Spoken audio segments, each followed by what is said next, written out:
Hello， 大家好，我是麒麟。上期说到大战还在继续，龙卷力竭陷入昏迷，回忆起了曾经拯救过他的爆破，力量再度攀升。而另一边，杰诺斯和驱动骑士联手，就要在赛克斯头上放大招了。那么接下来故事会如何发展呢？废话不多说，进入我们的解说时刻。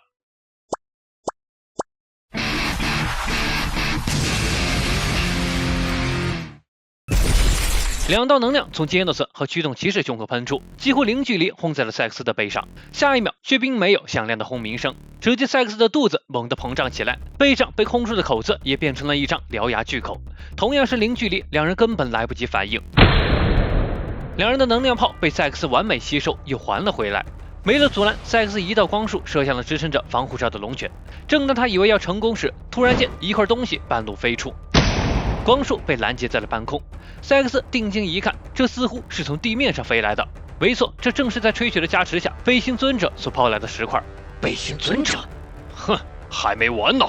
就像一架投石机一样，一颗颗巨石被他抛向了赛克斯，迫使他只能在石块中七扭八拐的。嚯，这样活动起来太轻松了，不愧是你呀，地狱吹雪，居然能帮我提升背心舒适度。哎，被突如其来的道谢吓了一跳。但吹雪很确信，他可没对背心做过什么。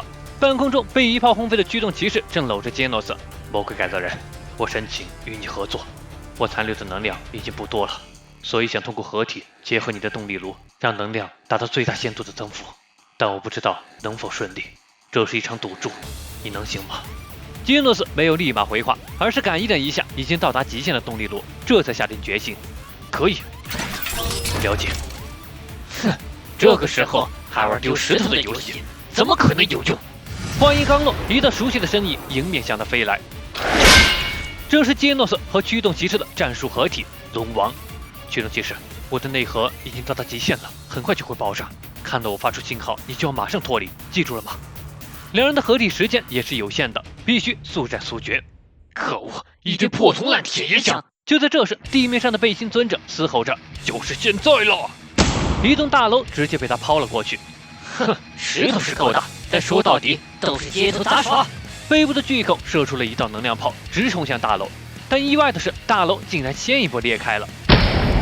原来这一切都是大伙的计划。原子武士开路，超合金黑光和性感囚犯紧随其后。这一刻，杰诺斯也笑了。呵呵，是我们赢了。一文字斩，暗黑天使冲击。超合金导弹！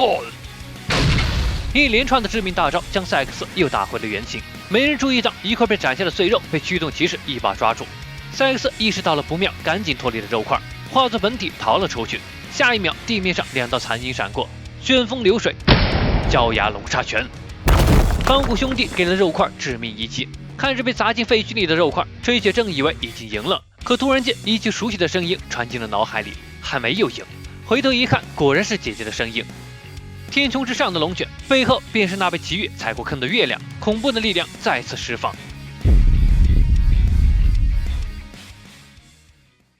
很好，就差一点了。你应该能自己抽出来了吧？不，还不行，好像有什么特别重的东西压在胳膊上，才把我夹住它。只要把那个东西取出来。啊，是这个吗？这是什么东西？怎么样了？应该可以了。我靠！啊，这是什么东西啊？要不我直接把你拉出来吧？不行，弄不好会断的，你后退。糟了，又来了，这次好像更厉害了，我服了。随着一声巨响，耸立在废墟中的高塔拔地而起，连带着地基都被拔了出来。缓缓升的高空，巨大的柱子显得龙卷越来越小。一把近似骑士枪的石柱子悬立在半空，这壮观程度都快赶上了宇宙飞船了。而地面上留下的巨坑里，Flash 几人正好露了出来，只不过他的刀还是断了。我的顺杀丸。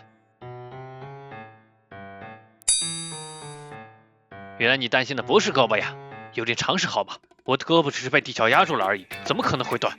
逗比三人组正在闲聊时，天穹之上，龙卷正在汇聚力量。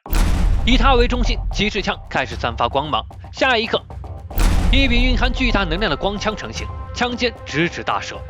一个化作巨大肉块的大蛇竟然还没有消亡，龙卷眉头一挑，再见了。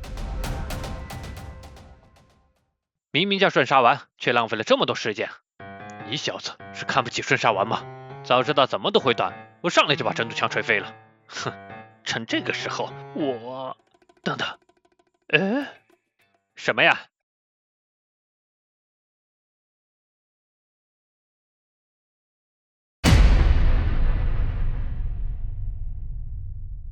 短短的一话，信息量爆炸。上一话在龙姐的回忆里，爆破所拿着的立方体，这一话就被奇遇发现了一个。至于是不是同一个，暂且不提。这地底深处巨大的自闭体又是什么东西呢？看这模样像是神明，又或许是饿狼。